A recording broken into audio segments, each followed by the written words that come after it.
그 칼 있지 않습니까? 칼?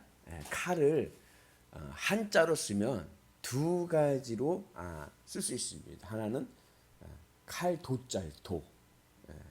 그리고 또 하나는 검입니다. 칼검. 여러분 칼과 도와 검의 차이를 아시나요? 도는 뭐냐면 칼이 한쪽에만 날이 있는 거야. 칼날이 한쪽에만. 그러니까 우리 주방을 쓰는 식칼 그냥 한쪽에만 있죠. 그런 것이 바로 도입니다. 일본식 검.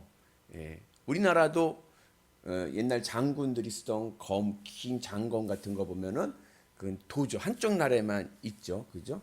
그런 것을 이제 도라고 이야기합니다. 이제 검은 뭐냐? 검은 양날이 있는 거예요. 양쪽. 앞과 뒤에 칼날이 있는 겁니다. 그래서 이제 그 중세 시대 때 서양 기사들이 유럽에 있는 기사들이 쓰던 칼, 뭐 엑스칼리버 뭐 이런 거 보면은 칼이 양쪽에 날이 서 있죠. 이게 이제 검이라고 이야기를 합니다. 그리고 이제 그 검을 가지고 이제 우리가 비유적으로 쓸 때 뭐라고 썼냐면 양날의 검이다. 그런 말을 쓸 때가 있어요. 양쪽에 날이 있어서 양날의 검이다. 근데 이제 긍정적인 의미로 볼 때 성령 충만의 현상이 양날의 검과 같습니다. 물론 이제 양날의 검이라는 이 단어의 의미는 한쪽은 나에게 유익을 주지만 한쪽은 나에게 어려움을 줄 수 있다는 거예요.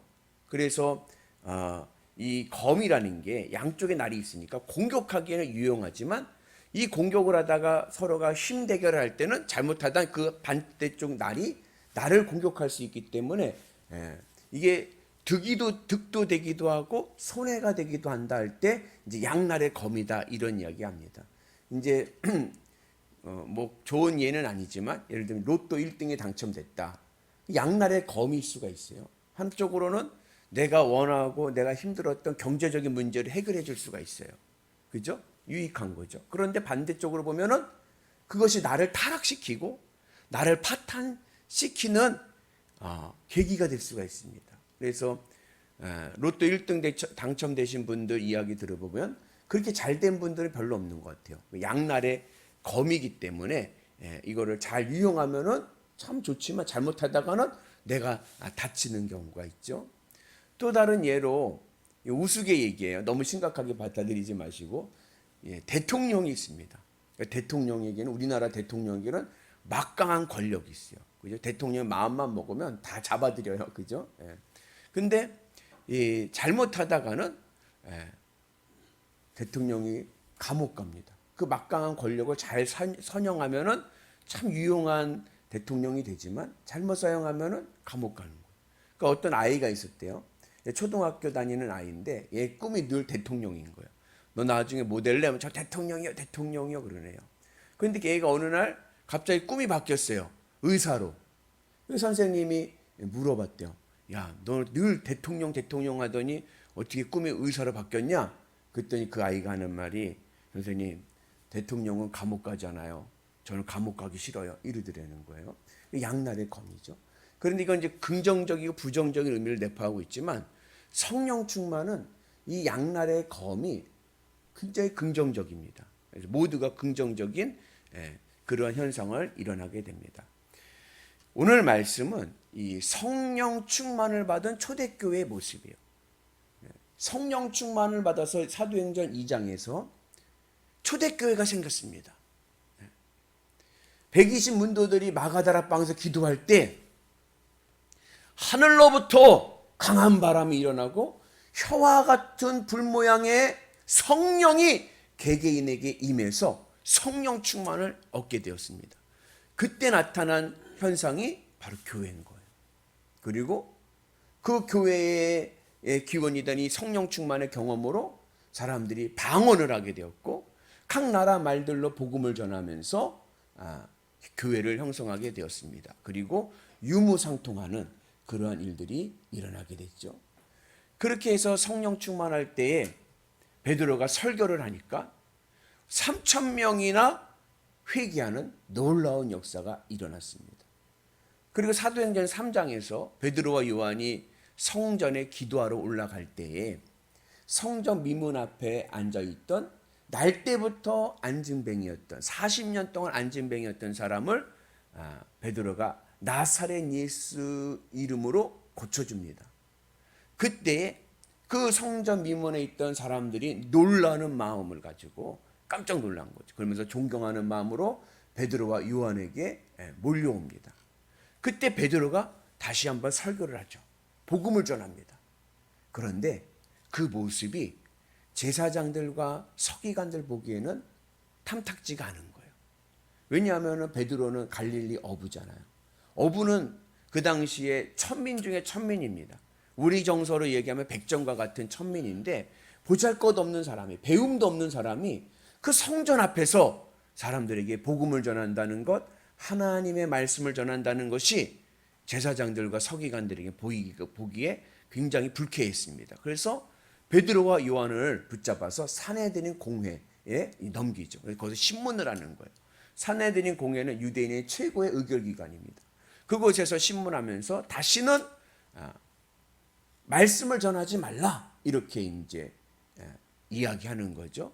그때 베드로의 대답이 우리가 하나님 앞에 있는데 어떻게 복음을 안 전할 수 있느냐 하면서 우리는 복음을 전하겠다라고 이야기를 합니다. 그때예요. 베드로와 요한이 산헤드린 공회에서 그렇게 신문을 받고 있을 때, 그때 초대교회는 무엇을 직감했냐면 앞으로 우리에게 극심한 핍박과 박해가 올 것을 직감했습니다. 그래서 오늘 하나님께 기도하는 거예요. 그래서 23절부터 31절의 말씀은 초대교회가 기도하는 내용입니다. 그 기도의 내용은 한마디로 이야기하면 이런 거예요. 저 유대인들이 예수님을 핍박하고 십자가에 못 박혀 죽였지만 사실은 그 모든 과정이 하나님의 계획이었고 하나님의 섭리였습니다. 그러니 저들이 예수님을 핍박하고 죽였다는 것은 헛된 것이었습니다. 왜요? 그건 하나님의 뜻이었지 저들이 한 게 아닌 거예요. 현상으로 보면 저들이 한 것 같지만 실상은 하나님이 하신 겁니다. 하나님의 뜻입니다. 마찬가지로 저들이 초대교회를 우리를 핍박하고 박해할 때에 그들의 핍박과 박해가 헛된 것이 되게 하여 주옵소서. 그들이 예수님을 못 박아 죽인 것이 헛된 것이 되었던 것과 같이. 왜요? 예수님이 다시 부활하시고 승천하셨잖아요. 그들의 핍박이 헛된 것이 되었던 것과 같이 오늘 우리에게 오는 핍박도 헛된 것이 되게 하시고 우리가 복음을 더 잘 전하게 하시고 그들의 핍박이 복음을 전하는데 걸림돌 되지 않게 하여 주옵소서. 그렇게 기도를 합니다. 그리고 나서 유무 성령 충만이 임하는 31절에 보면 그들이 모였을 때 땅이 진동하고 성령이 충만하여서 그들이 다시 복음을 전하게 되고 그 다음부터 교회 안에서 유무상통하는 역사가 일어나게 됩니다. 그래서 이 성령 충만이 사도행전 2장과 사도행전 4장에 나오는데 특징이 있어요. 사도행전 2장에서의 성령 충만은 하늘로부터 내려오는 성령 충만입니다. 하늘로부터 성령 충만함이 일어나니까 이 안에서 마가다락방에서 모여서 기도했던 성도들의 마음에 하늘 천국을 보게 됩니다. 하늘을 바라보게 되는 거예요. 천국의 은혜를 경험하게 됩니다.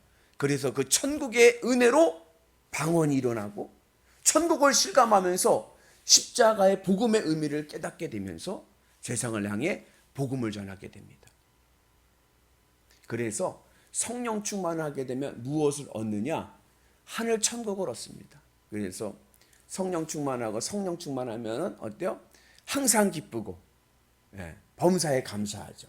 무슨 일을 하든지 감사하고 무슨 어떠한 형편에 있든지 기쁩니다. 왜냐하면 하늘 천국을 느끼며 살기 때문에 그래요. 그런데 사도행전 4장에서 성령 충만은 반대입니다. 사도행전 4장에서 성령 충만은 땅이 진동하는 거예요. 오늘 31절에 보면 땅이 진동한다는 것은 뭐냐면 지진이 일어난다는 거예요.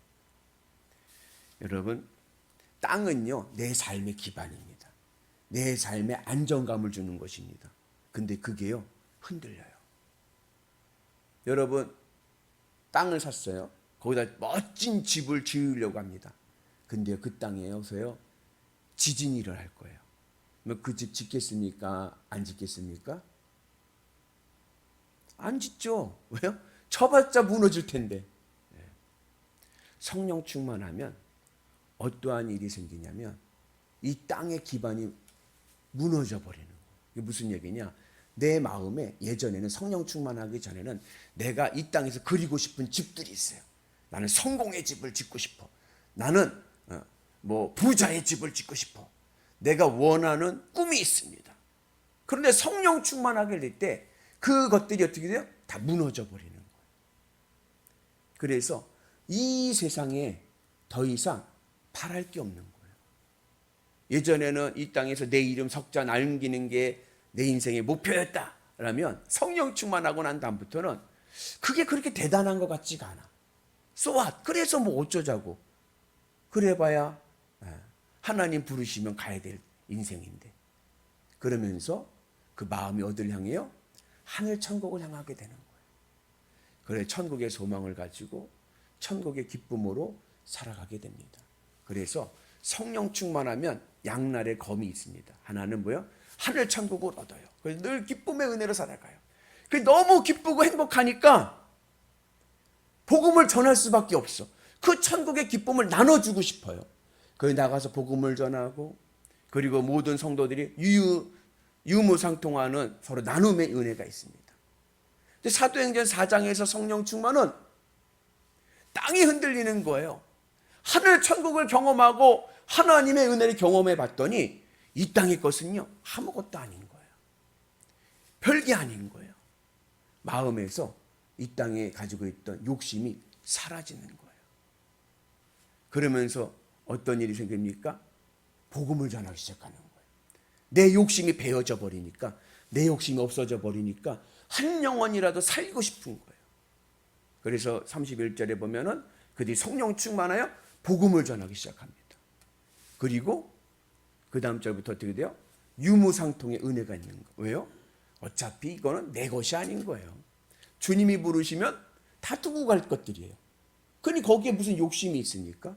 똑같이 유무상통하는 은혜가 있습니다. 그래서 사도행전 2장과 사도행전 4장의 초대교회 모습이 나타나는데 그 결과는 동일한 거예요. 성령 충만하니 복음을 전하게 되고 그리고 유무상통하는 은혜가 있게 된 줄로 믿습니다. 그래서 오늘 우리의 삶 속에서도 하나님의 은혜로 성령 충만의 은혜가 있기를 축복합니다. 세상에 어떤 어려움이 있습니까? 그거요 헛된 것 될 줄로 믿습니다.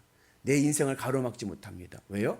나에게는 살아계신 하나님이 계시고 영원한 하나님의 나라 하늘 천국이 있기 때문에 그렇습니다. 바라긴 오늘 하루도 주님의 은혜 안에서 성령 충만한 은혜가 있기를 축복합니다. 그래서 하늘 천국의 은혜를 가지고 오늘도 기쁘게 삽시다. 아멘. 우리 옆분한테 스마일 아침에 스마일 웃으면서 한번 격려해 주시겠습니다. 오늘도 기쁘게 삽시다. 오늘도 행복하게 삽시다. 여러분 한 번 사는 인생 행복하게 살아야죠. 그렇죠? 형편은 중요한 게 아닌 거예요. 어떠한 형편이 와도 우리는 충분히 행복할 수가 있는 거예요. 이걸 초대교회 교인들이 기도하는 거예요. 저들이 어떠한 핍박을 우리에게 가하더라도 주님 그것이 헛된 것 되게 하시고 우리는 주님으로 기뻐하면서 복음을 전하는 하나님 사람 되게 하여 주옵소서. 그 은혜가 오늘 우리 가운데 있기를 축복합니다. 그것이 어떻게 가능합니까? 그게 바로 주님의 십자가의 은혜인 거예요. 우리가 주님의 십자가 은혜 안에 있을 때 늘 기도하며 주님의 십자가에 연합될 때 연합한다는 게 뭐죠? 내 마음이 그것으로 하나가 돼서 그것으로 기쁨을 찾는 거예요. 내 마음이 주님의 십자가에 연합되어서 내가 주님으로 기쁘고 주님으로 만족하며 살아갈 때 우리의 삶 속에 성령 충만의 은혜가 있고 하늘 천국의 은혜로 오늘도 기쁨의 삶을 살게 될 줄로 믿습니다. 그러면 이 세상 삶이 고된 인생이 아니라 재미있는 인생 될 줄로 믿습니다. 오늘도 행복하자. 믿음으로 행복하자. 하나님의 은혜로 승리하시는 거룩한 성도들 되시기를 주님의 이름으로 축복합니다.